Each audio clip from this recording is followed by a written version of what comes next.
My name is Mia Johnson. I'm 28 years old, I live in Los Angeles, and the day my family finally broke apart started with applause, champagne, and a promotion party that wasn't even for me. Hours before, I found myself standing in a cold courtroom, with my parents refusing to meet my eyes, and my sister shaking on the witness stand. I was just the extra daughter in a living room full of people cheering for her success. That night, everything that had been simmering under the surface for years finally boiled over. The party was loud, the air thick with perfume and fake congratulations. I was standing near the back when my phone buzzed in my hand. A text from Mom. "Don't embarrass the family tonight, okay? This is an important moment for your sister." A second one from Dad followed almost immediately. "Some people never move forward in life. Don't make this about you." My jaw tightened as I stared at the messages, the glow of the screen reflecting off the glass of cheap champagne I was holding. I looked up just in time to see the big reveal, my parents leading my sister outside to the driveway, everyone following with their phones out. Covered in a shiny bow sat a restored vintage car, Grandma's car.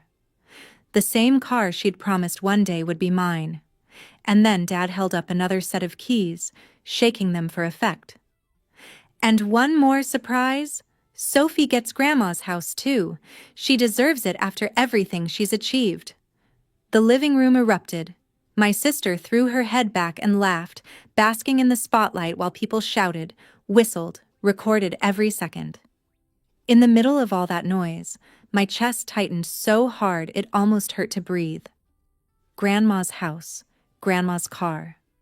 Both of them had my name on them once, but standing there, you'd think I was a stranger who'd wandered into someone else's celebration. I raised my glass and stepped forward, every eye turning to me. I smiled, but there was nothing warm in it.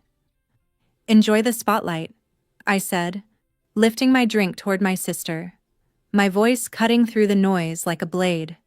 "It won't last." A few people chuckled awkwardly, thinking I was joking.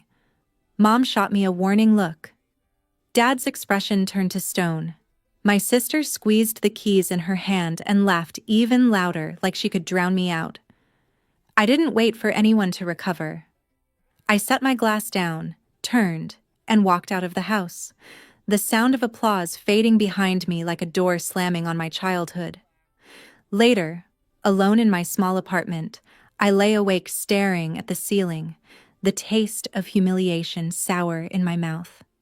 Grandma's face flashed through my mind, the softness in her eyes when she told me, "One day that house will be yours.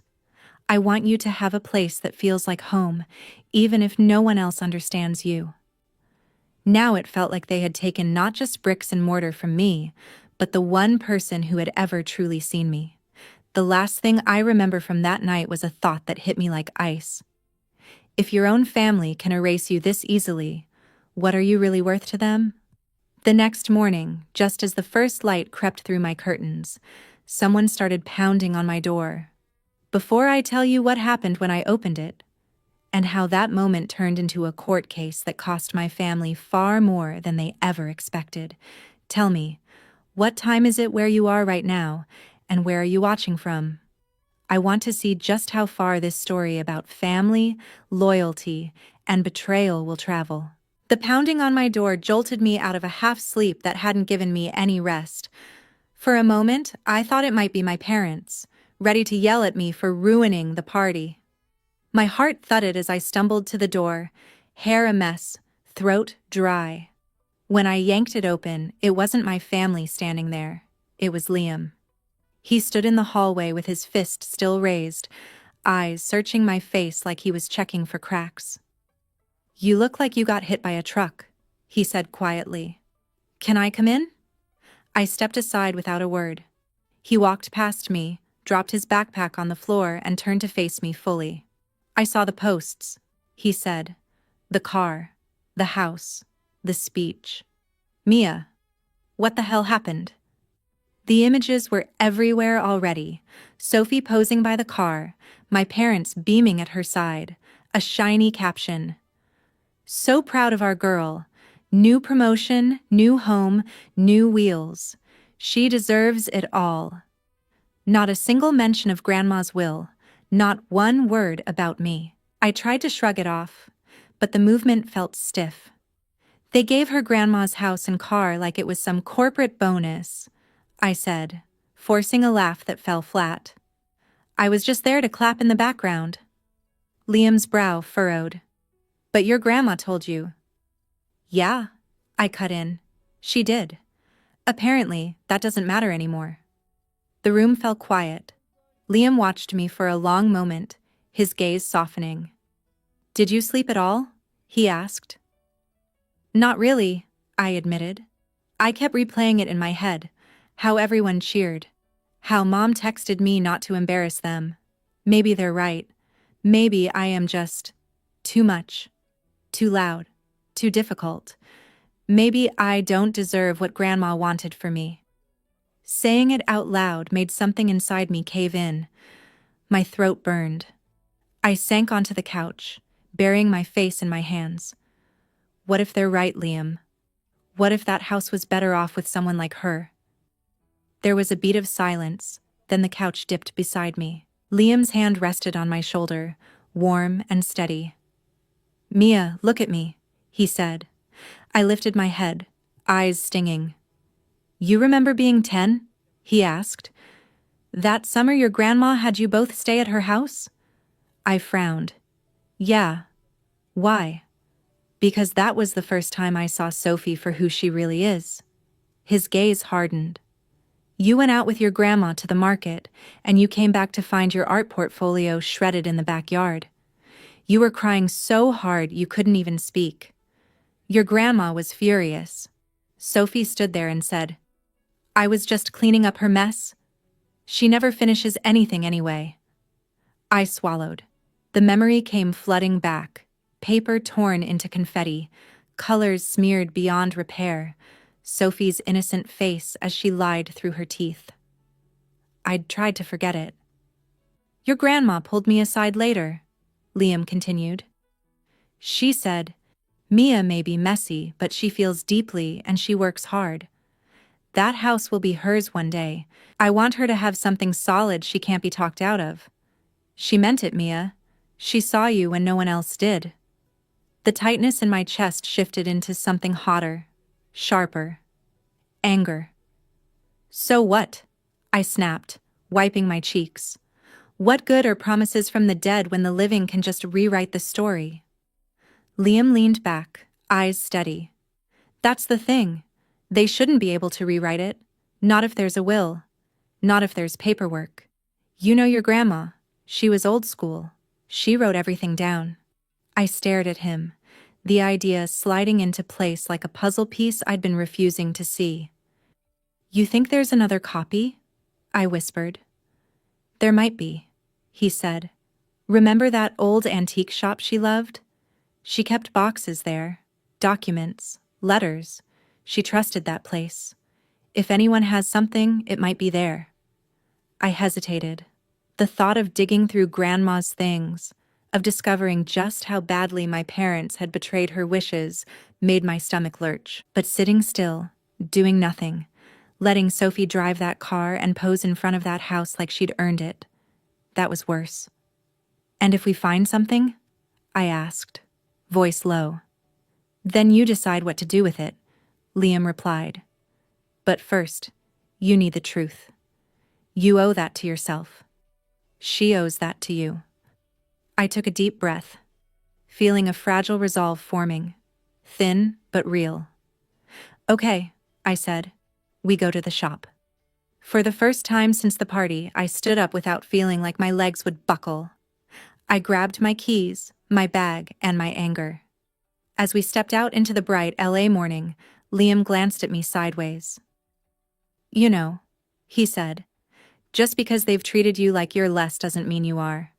I didn't answer, but I carried his words with me, like a shield I wasn't sure I deserved yet but desperately needed. The antique shop sat on a quiet corner of the neighborhood like a memory that refused to fade. The sign creaked in the breeze, and the dusty front window was crowded with old lamps, chipped frames, and forgotten trinkets.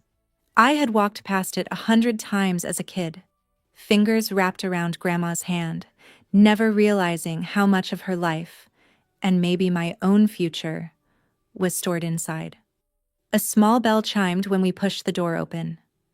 The familiar scent of aged wood, old paper, and time-worn fabric wrapped around me.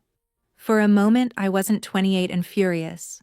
I was 8 and curious, trailing behind Grandma as she bartered for teacups and records, always with a secret smile.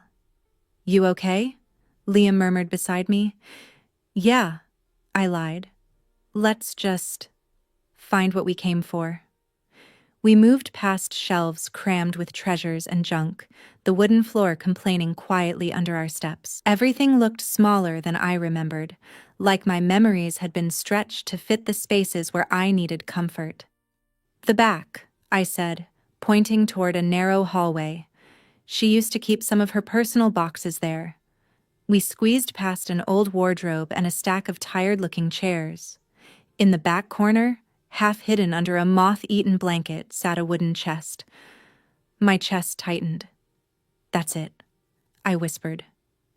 My hands shook as I pulled the blanket away, dust puffing into the air. The latch was stiff but not locked. I lifted the lid, and the past spilled out. Bundles of letters tied with string, framed photos of people I barely recognized, a faded scarf that still smelled faintly like her perfume. And then I saw it, an envelope with my name written on it in Grandma's looping handwriting. My breath caught. "Mia?" Liam said softly, stepping closer. I picked it up carefully, the paper brittle under my fingers, and slid my thumb along the edge. Inside was a folded document and a shorter handwritten note. My eyes landed on the title of the document first: Last Will and Testament, Addendum. My stomach flipped. I read the lines, the words blurring and sharpening as tears threatened. The house was indeed meant for me. So was the car. Grandma had specified it clearly, with conditions that it should remain in my name and not be transferred or sold without my explicit consent.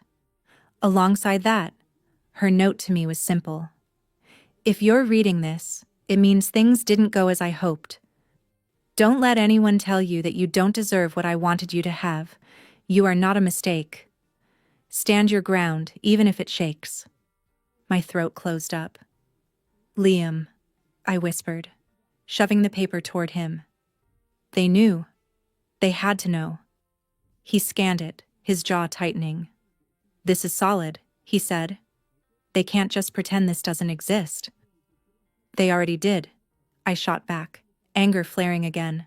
"They handed everything to Sophie like I was a placeholder they could delete." As I shifted aside a stack of old photo albums, something else slid out from under the will. Another envelope, this one torn in half. Only part of the name remained visible. "Sop." My heart skipped. I unfolded the incomplete letter. It was from Grandma, addressed to Sophie. The top half was missing, but the bottom was still legible. "I know you and Mia are different, but that doesn't mean you're entitled to what isn't yours. I hope you'll respect my decisions when the time comes. Trying to take more than what's meant for you will only hurt you in the end." The rest of the page had been ripped away. "Someone didn't like that," Liam muttered. "You think she saw this?" I stared at the jagged edge of the paper, the missing words screaming louder than the ones that remained. I pictured Sophie's perfectly manicured fingers tearing it in half, stuffing it somewhere so no one would see. "She must have," I said slowly. "She was always around when Grandma talked about the house. What if she found this letter first?" Before we could say more, a voice floated from behind us. "Can I help you with something?" I spun around, clutching the documents to my chest. Tom stood in the doorway, wiping his hands on a cloth. He'd always been there when Grandma shopped. Kind eyes, patient smile, the unofficial guardian of her treasures. Now those eyes were narrowed slightly, wary. "Tom," I said, trying to steady my voice, It's me, Mia Johnson. Recognition flickered across his face. Of course, he said. You look so much like your grandmother when you frown. Found what you were looking for? His gaze dropped briefly to the papers in my hands. I hesitated. I think so. Did my parents ever come by here? After she passed? For a second, something like discomfort flashed across his features. He shifted his weight. They stopped in once, he said carefully. Your mother asked if your grandmother had left anything important here. Legal documents. I told her that anything like that would have gone to her lawyer. He paused. But she seemed very interested in making sure there was nothing unexpected left lying around. My stomach twisted. And Sophie? I asked. Did she ever? She came by on her own 2 days later, he admitted. She said she just wanted a few keepsakes. I let her look through some boxes. Thought it was harmless. His eyes dropped to the torn letter still half unfolded in my hand. Now I'm not so sure. Silence settled over the small back room, thick and heavy. I could feel my pulse in my ears, in my throat, in the tips of my fingers. It wasn't just favoring one child over another. It wasn't just confusion or miscommunication. It was deliberate, calculated, hidden. Tom cleared his throat. Mia, you should talk to a lawyer, he said quietly. This isn't something you can solve with a family dinner and a conversation. Your grandmother was very clear about wanting things done properly. She trusted you more than you realize. I nodded, fingers tightening around the will. For the first time, my anger had somewhere to go. Into action. Into proof. Into a fight that was finally on my side. As Liam and I walked out of the shop, sunlight glaring after the dim interior, the torn edges of the letter scratched against my palm like a reminder.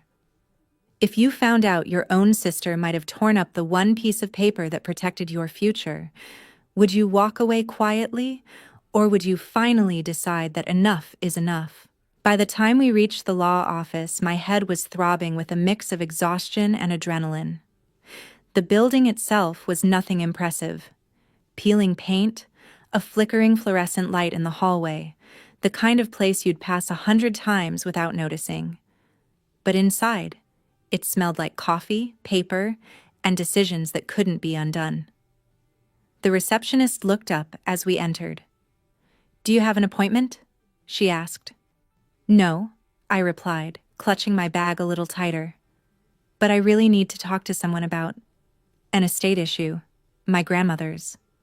Something in my voice must have landed because she made a quick call, then gestured to a row of chairs. Mr. Grant can see you shortly. Please have a seat. Liam and I sat down.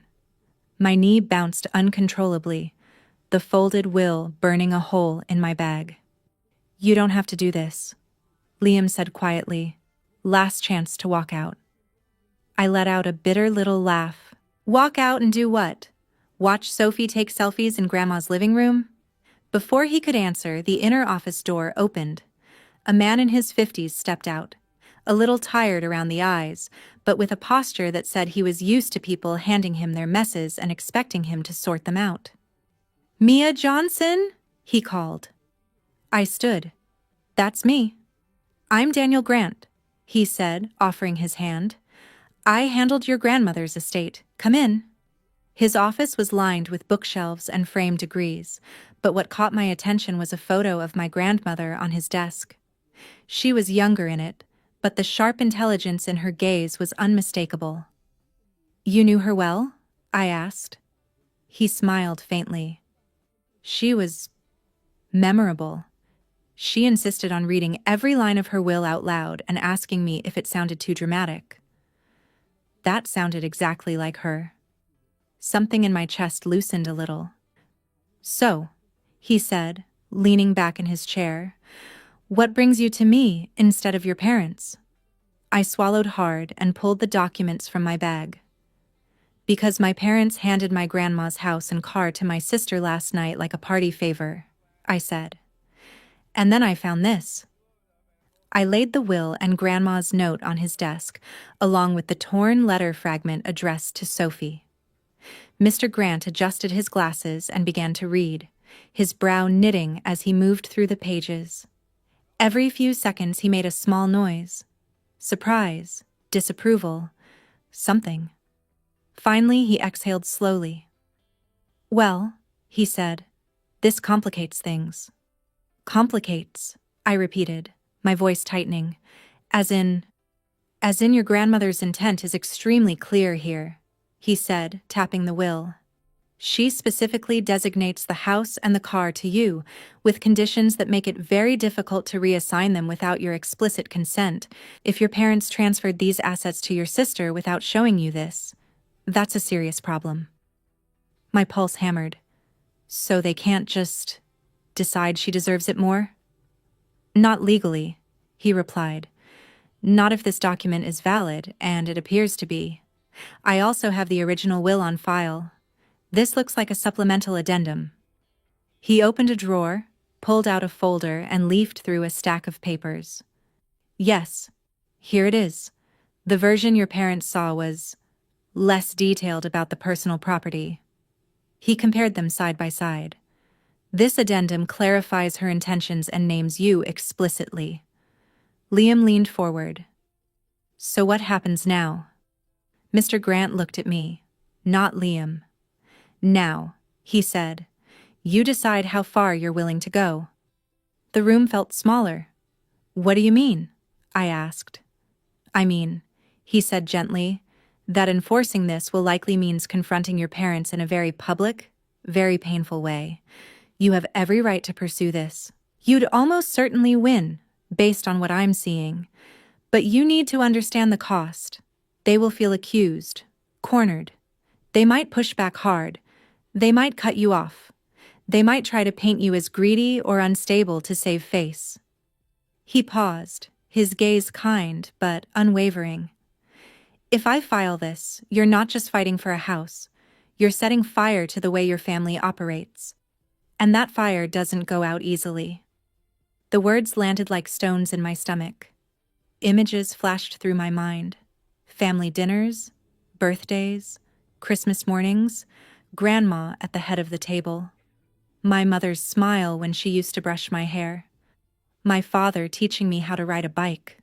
Sophie and I laughing as kids before rivalry replaced everything. And then the promotion party, the keys, the texts, the way they looked through me like I was a stranger. "They already set the fire," I said quietly. "They just expected me to stand in the smoke and pretend I couldn't smell it." Mr. Grant gave a tiny nod. "That's one way to see it." He folded his hands. "Here are your options. We can start with a formal letter demanding they restore the assets to you and cease any transfer or sale attempts. That might scare them into compliance, but it might also escalate things. If they refuse, we file a lawsuit to enforce the will. You will likely win. But your relationship with them may never recover." My throat tightened, but there was a strange calm underneath the fear now. "Did my grandma ever talk to you about why she wanted me to have the house?" He smiled sadly. "She said you were the one who understood what home meant to her, that you listened, that you saw the beauty in what everyone else called old." My eyes burned. "She didn't say that about anyone else," he added. "Not like that." I stared at the papers between us, the weight of my grandmother's faith pressing against the years of being treated like a disappointment. "If I don't fight," I said slowly, "then I'm telling them they can rewrite her wishes whenever they want. I'm telling myself I don't matter. I'm telling Sophie she can take whatever she wants if she smiles pretty enough." Mr. Grant watched me closely. "So?" My voice came out steadier than I felt. "Send the letter," I said. "If they won't listen, we go to court." He nodded once. "All right, we'll proceed." As we left his office, the sun outside seemed too bright, the noise of traffic too loud. Liam walked beside me in silence for a while before finally saying, "You know this changes everything, right?" I exhaled slowly. Everything already changed when they gave her that house, I replied. This is just me deciding I won't disappear quietly. Somewhere deep down, fear curled up next to resolve, but neither of them outweighed the one truth that had finally become clear. If I didn't stand up now, I might never stand up for myself again. Going back to my parents' house after talking to Mr. Grant felt like walking into a storm I had chosen on purpose. The neighborhood looked the same. Neatly trimmed lawns, kids' bikes on driveways, the distant hum of traffic. But my childhood home had never seemed more foreign. I could see silhouettes in the living room window as Liam parked his car. "You sure you don't want me to come in?" he asked. "I'm sure," I said, though my voice shook. "If they see you, they'll say you put ideas in my head. This is between me and them." He nodded, but his hand brushed my arm before I got out. "Text me if you need me," he said. "Seriously, I'll be right here." I took a breath that did nothing to steady me and walked up the path. My hand hovered on the doorknob for a second before I pushed it open. The living room went quiet. My parents sat on the couch, my mother's hands clenched around a mug, my father rigid beside her. Sophie was sprawled in an armchair, phone in hand, looking perfectly at ease. Her eyes flicked up when she saw me, and a smirk tugged at her lips. "Well, look who decided to visit," she said. "You here to apologize for your little performance at my party?" The comment landed like a slap, but I didn't flinch. I closed the door behind me and stepped further into the room. "We need to talk," I said. My father's jaw tightened. "There's nothing to talk about," he replied. "You made a scene. It's over. Your sister earned what she got." I met his gaze head on. "Funny," I said, pulling the folded will out of my bag. "Because Grandma disagrees." The silence that followed was sharp enough to cut. My mother's face went pale. Sophie shifted in her chair, the smirk faltering. I unfolded the document slowly, deliberately, and laid it on the coffee table. "I found this at the antique shop," I continued. "Her will addendum, the one that clearly states the house and the car were meant for me. The one that says they can't be transferred without my consent." My mother reached for the paper, hands trembling. Her eyes raced across the lines, her lips moving silently as she read. My father leaned forward, squinting at the text. The air in the room thickened. "This doesn't change anything," Sophie snapped before they could speak.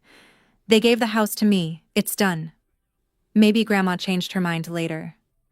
"Then where's the updated document?" I shot back. "Because your maybe doesn't hold up in court." I pulled out the torn letter addressed to her and placed it beside the will. "And this? Looks like Grandma tried to warn you not to take what wasn't yours." Sophie's eyes widened when she saw her name, then narrowed. "You don't know that's about the house." "I know enough," I said. My father finally spoke, his voice low and strained. "Mia," he said, "your grandmother was sentimental. She wrote a lot of letters. This doesn't mean we did anything wrong. Sophie has been working hard for years. She's stable, responsible. You're still figuring things out." There it was. The old script. The familiar wound. "You mean I don't fit your idea of success?" I replied, my voice flat. "So you decided her promises meant less because they were made to me." My mother slammed the mug down, liquid sloshing over the edge. "We did what was best for the family," she burst out. "You never even liked that old house. You always talked about leaving. Sophie appreciates it. She'll honor it." By stomping around in it like a trophy, I shot back.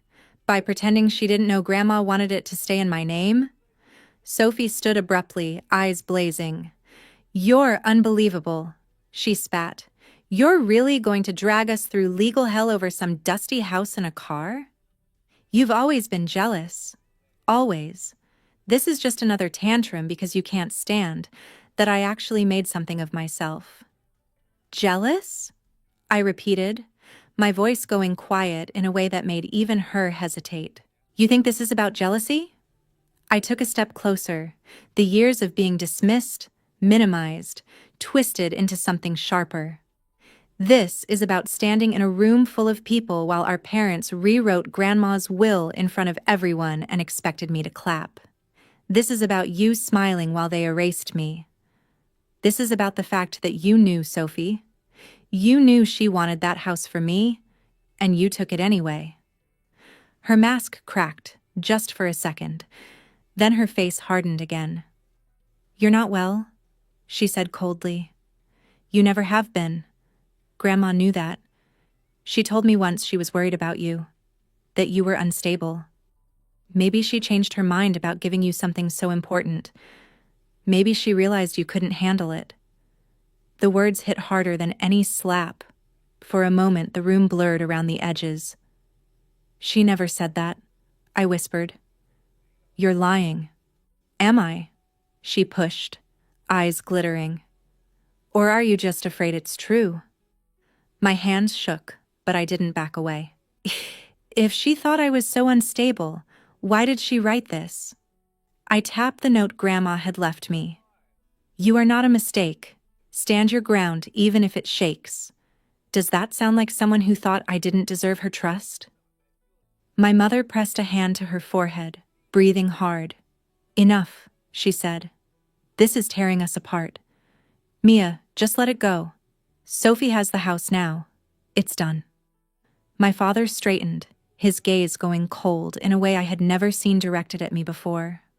"Listen to your mother," he said. "If you decide to pursue this, if you try to drag this family's name into court, then don't expect us to stand by you. If you sue us, you're not our daughter anymore." The words landed with brutal clarity. There it was, the line in the sand. "So that's the price," I said slowly. "Give up my grandmother's wishes, my own dignity, and let you rewrite history, or lose my family." No one answered. They didn't have to.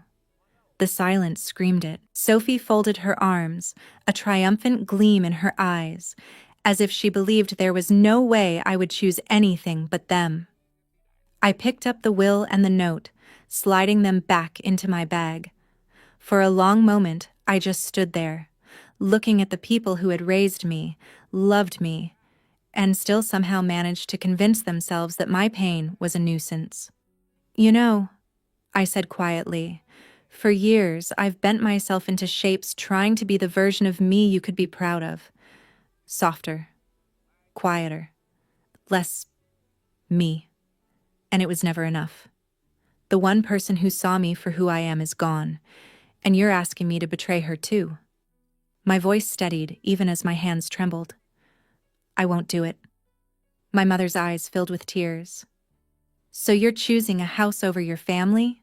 she whispered. I shook my head. "No.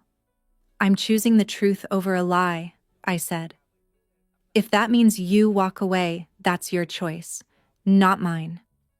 I turned to leave, my heart pounding so hard I could feel it in my fingertips. At the doorway, I hesitated and looked back one last time. "And for what it's worth," I added, meeting Sophie's gaze, "you can call me jealous, dramatic, unstable, whatever helps you sleep at night. But deep down, you know exactly what you did. That's what will keep you up when the lights are off and no one's watching." I stepped outside into the cool air, my legs shaking so badly I almost missed the last step. Liam got out of the car the second he saw my face. "Well?" he asked. I let out a shaky laugh that sounded nothing like amusement. "They said if I go through with this, they're done with me," I answered. "So I guess we're going through with it." He didn't try to hug me or tell me it would be okay. He just nodded, like I'd made the only possible choice. When the people who are supposed to love you unconditionally tell you that standing up for yourself makes you unworthy of being their child, do you back down to keep their love, or do you finally accept that some kinds of love are too expensive to keep? The days after confronting my family were a blur. On the outside, I went to work like normal. Inside, I felt like someone had pulled the floor away. When Mr. Grant sent the demand letter, my parents' lawyer answered fast, calling me impulsive, unstable, and ungrateful, and hinting that Grandma's addendum was suspicious, like my grief had forged it. Liam paced my living room while I stared at the pages. He said, "This is just pressure." But all I could hear was every time my parents had called me too much, wrapped in legal language. A few days later, Mom asked to meet alone, and in a noisy cafe she went straight to the point. Dad couldn't sleep, Sophie was falling apart, people at church were talking, and I was ruining our name. She offered a deal. Drop the case, they'd help me buy a place of my own, maybe sell the house later and make it fair, as long as nothing ever went to court. When I said she was asking me to trade Grandma's wishes for their reputation, her voice sharpened. I was emotional. I burned out. I quit things. Sophie was steady. They'd only been protecting the family. Then came the quiet knife. If you go through with this, you're going to be very lonely. You won't have us when life falls apart. Once, that would have broken me, but Grandma's words rose up like a hand on my back. You are not a mistake. Stand your ground, even if it shakes. I've already been lonely in this family for years, I told her. I'm just done calling that love. We left without touching. That night, a text from an unknown number appeared. When this is over, you'll have nothing, not the house, not the car, not us. And even without a name, I tasted my sister in every word, cried on my kitchen floor until there was nothing left, and realized that by the time the court date came, fear would no longer be the loudest voice in the room. The courthouse looked ordinary, but it felt like oxygen had been stripped out of the air. I sat beside Mr. Grant with Grandma's will and her note in front of us. Across the aisle, my parents and Sophie sat with their lawyer, a tight little unit that wouldn't look at me. Mr. Grant spoke first. He explained the original will, then the addendum that clearly named me as the one who should inherit the house and vintage car, and finally, the quiet transfer of both to Sophie without my knowledge. He passed up Grandma's handwritten note and read the last line out loud. You are not a mistake. Stand your ground even if it shakes. Hearing that in a courtroom instead of her kitchen hurt and helped at the same time. The defense lawyer answered with a different story. He described me as unstable and unreliable, someone who changed jobs and cities and struggled to commit, and said my parents had only done what any sensible parents would do: give the property to the steady daughter to protect it. Then Sophie took the stand. In her blazer and soft makeup, she looked fragile and responsible. She said she never wanted a fight, that she assumed Grandma had changed her mind, that she accepted the house because I overreact to things and she didn't want drama. For a few minutes, you could feel the room wanting to believe her. Then Mr. Grant put the torn letter on the screen. The judge and everyone else saw my grandmother's handwriting, Sophie's name, and the line about not being entitled to what isn't yours and being hurt if you try to take more. He asked about Sophie's solo visit to the antique shop right after the funeral and the boxes she went through. She claimed she'd only looked for keepsakes, hesitated when he asked again, then snapped that Grandma always favored me and that my parents just wanted to give me something for once. In that moment, the jealousy she'd kept polished for years finally showed. My turn came next. My hands shook as I swore in, but my voice worked. I told the court about Grandma's promises, the promotion party, the texts telling me not to embarrass the family, and the moment my parents handed the keys to my sister like my name on the will had never existed. I explained how we'd found the addendum and the note, how Tom had testified about my family's visits to the shop, and how my parents had told me that if I enforced Grandma's wishes, I would no longer be their daughter. The defense lawyer tried to fit me into his story.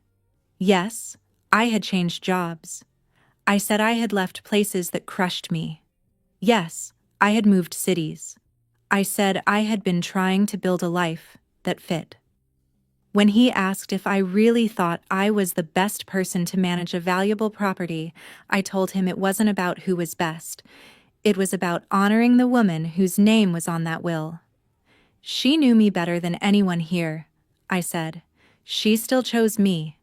If that makes you uncomfortable, maybe you didn't know her as well as you think. A soft murmur went through the room before the judge called for order. After closing arguments, the judge left to decide. The few minutes he was gone felt longer than the whole case. All I could hear was my pulse and the faint rustle of paper. When he returned and we stood, my legs felt hollow. He said he had reviewed everything and that my grandmother's intent was clear. Then he said the words that changed my life. The court finds in favor of the plaintiff, Mia Johnson. The house and vehicle are to be transferred to her. Any prior transfer is void. For a second the room went muffled. Then sound snapped back. Mr. Grant exhaling, Liam behind me making a small broken laugh, my mother covering her face, my father staring at the table, Sophie frozen in her chair.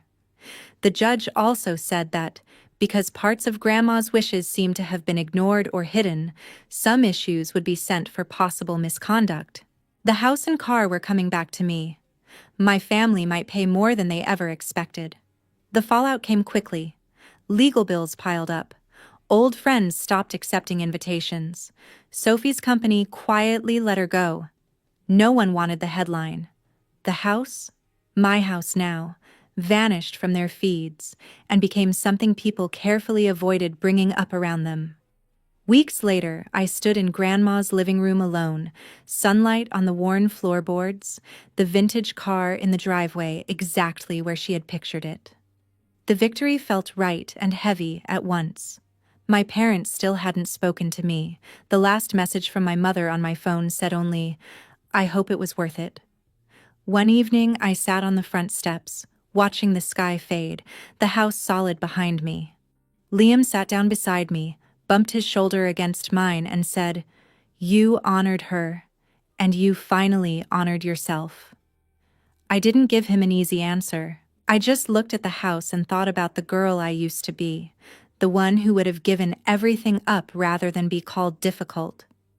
I wasn't her anymore. The ground under me still shook, and the loneliness my mother promised was real, but so was this. For once I had chosen truth over a lie that kept everyone else comfortable. When you finally win the fight to be seen but lose the version of your family you grew up believing in, is that victory? Or just a different kind of loss? I still don't know. I just know I'm here, in the house my grandmother meant for me, trying to build a life she